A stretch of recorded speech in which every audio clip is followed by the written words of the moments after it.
ज्या विश्वासानं माझं नाव जाहीर करण्यात आलं त्या विश्वासाला कुठल्याही प्रकारचा तडा जाऊ न देता परंपरागत हा मतदारसंघ शिवसेनेचा आहे। मागच्या 6 टर्मला शिवसेना निवडून आली, 7व्याही वेळेस शिवसेना उद्धव बाळासाहेब ठाकरे म्हणजेच त्यांच्या पक्षाचा उमेदवार माझ्यासारखा सर्वसामान्य माणूस या ठिकाणी महाविकास आघाडीला सोबत घेऊन विजयी होऊन दाखवेल, हीच माझी प्रतिक्रिया। दुसरं काय पुढची निवडणुकीची कशी तुमची व्यूहरचना राहणार आहे?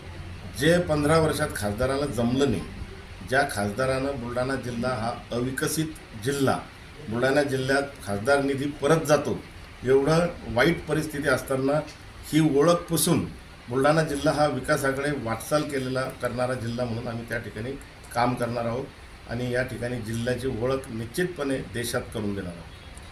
या ठिकाणी शिवसेना विरुद्ध शिवसेना अशी लढत होत असतानाच शेतकरी नेतेसुद्धा लोकसभेसाठी रणांगणात उतरले, कशा दृष्टिकोनातून पाहता?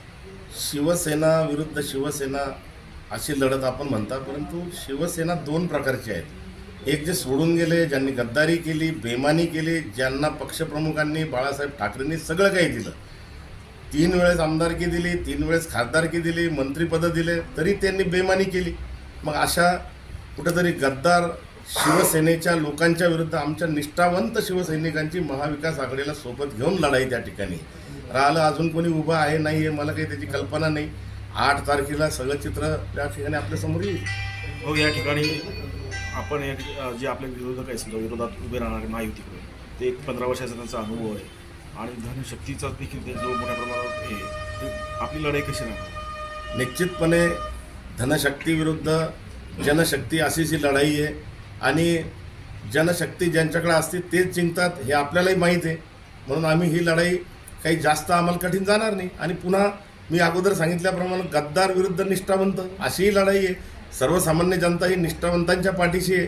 जे हाल या दोन्ही सरकारनं शेतकऱ्यांचे केले, सगळा शेतकरी त्या ठिकाणी रडतो, सगळ्यांचे पक्ष फोडून टाकले। लोक पाहतात पैशाच्या भरोशावर कुठं 50 खोके वापरले गेले, कुठं मंत्रिपदं दिल्या गेले, ज्यांच्यावर आरोप केल्या गेले की सगळ्यात भ्रष्टाचारी पार्टी असेल तर ना राष्ट्रवादी पार्टी आहे, त्यांनाच पुन्हा उपमुख्यमंत्रीपद दिलं गेलं। जनता ही सगळं काही या ठिकाणी पाहते आहे।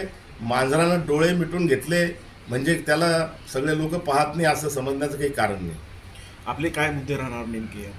जो जिल्ह्याचा अनुशेष आहे विकासाच्या बाबतीमधला, तुम्ही पहा बुलढाणा जिल्ह्यामध्ये एक तरी MIDC चांगल्या पद्धतीने चालू आहे, एक तरी उद्योग असा आहे जिथं 1000-2000 मुलांना आपल्या नोकऱ्या मिळाल्या।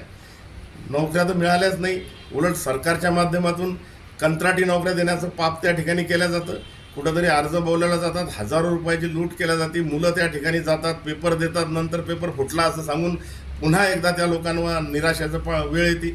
म्हणून या सगळ्या बाबतीमध्ये बेरोजगारांचा विषय असेल, कुठंतरी आपल्या जिल्ह्याच्या मी अगोदरही बोललो खामगाव जालना रेल्वे मार्गासारखा विषय असेल, सिंचनाचा विषय असेल, आपलं लोणारसारखं एक जागतिक दर्जाचं सरोवर आहे आपल्याकडं, संत गजानन महाराजांची पुण्यभूमी आहे, विदर्भाची पंढरी शेगाव आहे, आई जिजाऊचं जन्मस्थळ आहे, कुठं विकास यांचा? नुसत्याच घोषणा केल्या जातात। या सगळ्याच प्रश्नाकडे आम्ही त्या ठिकाणी लक्ष पुरवणार आहोत।